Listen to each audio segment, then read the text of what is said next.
Assalamualaikum warahmatullahi wabarakatuh. Perkenalkan, nama saya Nita Afriani.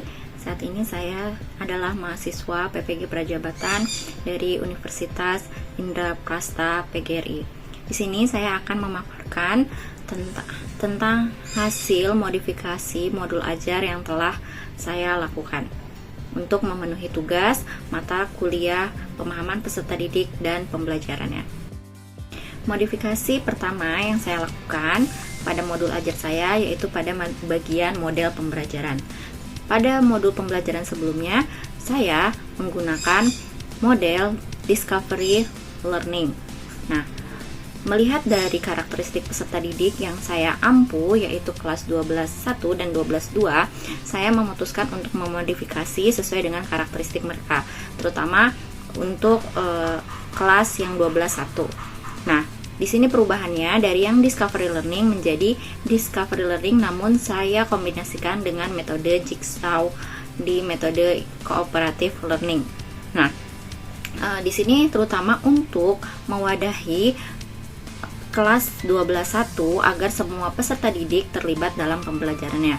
Seperti yang saya paparkan di soal nomor 1 bahwa karakteristik peserta didik kelas 12.1 minat belajarnya kurang dan masih memikirkan untuk pembelajaran selanjutnya. Jadi sibuk kegiatan masing-masing, sehingga di sini saya menggabungkan metode Jigsaw ini supaya setiap kelompok yang saya bagi, setiap anggota kelompoknya itu terlibat dalam mencari data ataupun terlibat dalam diskusi, sehingga mereka nantinya akan terlibat aktif dalam kelompok tersebut. Bagian selanjutnya dari modul ajar yang saya modifikasi yaitu pada kegiatan pendahuluan.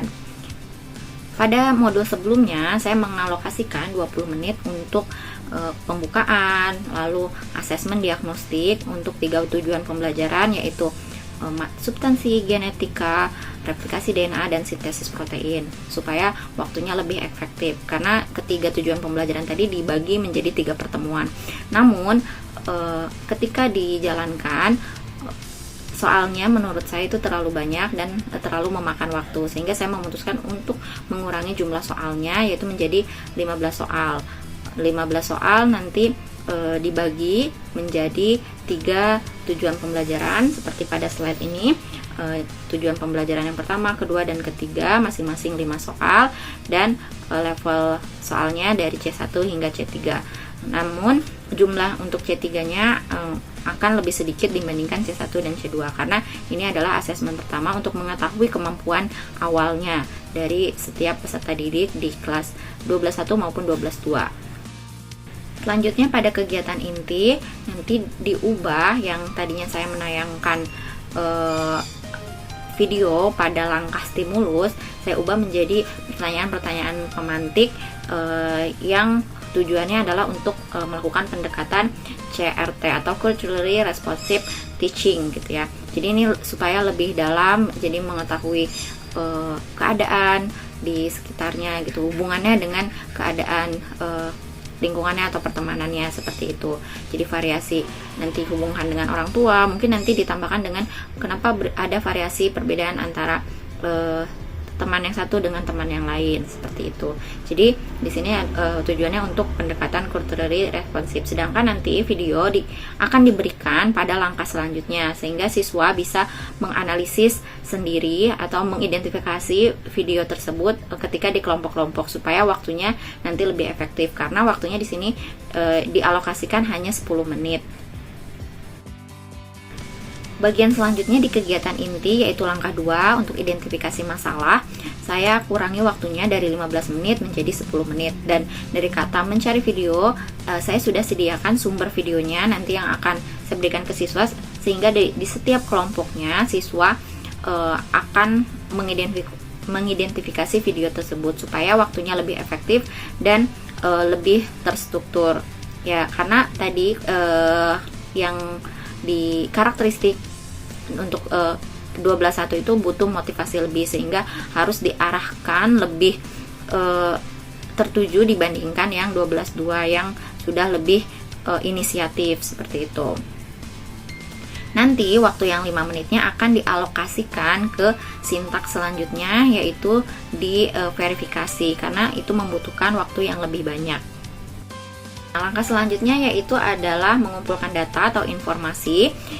Di sini tetap 15 menit, tapi akan ditekankan yang tadi, yang metode pembelajaran itu sintaksnya menggunakan discovery learning, namun dikombinasikan dengan metode jigsaw. Nah, metode jigsawnya ini digunakannya di sini, di pengumpulan data dan nanti di diskusi, seperti itu. Jadi setiap siswa nanti akan diberi instruksi yang jelas supaya mengerjakan bagian-bagian dari LKPD atau mencari informasi-informasi sesuai dengan nanti dibagi atau sesuai dengan mereka inginnya apa, tapi setiap kelompok, seperti itu.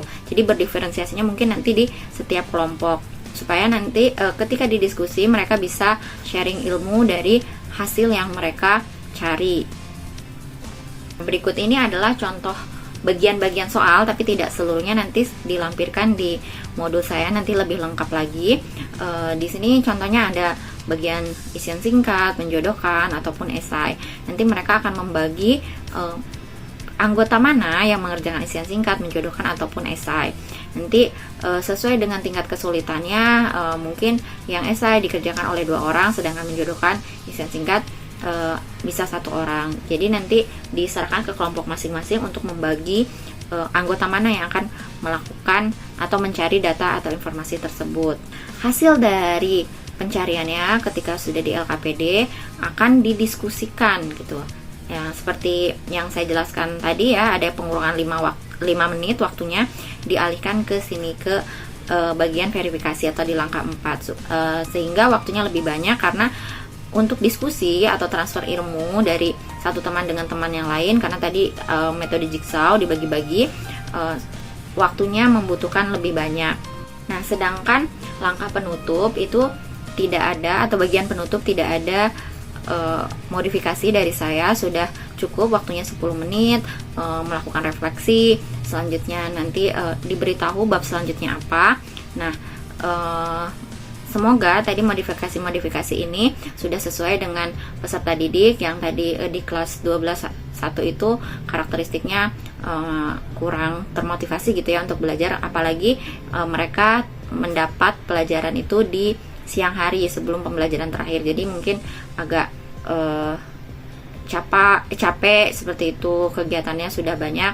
Nah, nanti metodenya ini disesuaikan seperti itu, dan mungkin nanti di langkah di kegiatan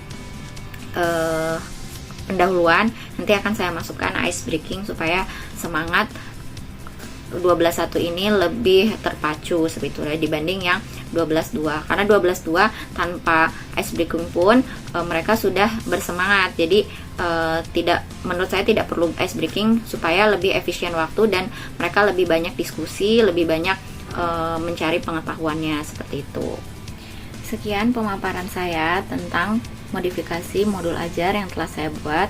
Semoga hasil modifikasi tersebut dapat menyesuaikan dengan kebutuhan peserta didik yang saya ampu, dan pembelajaran selanjutnya yaitu tentang replikasi dan sintesis protein akan berjalan lebih efektif.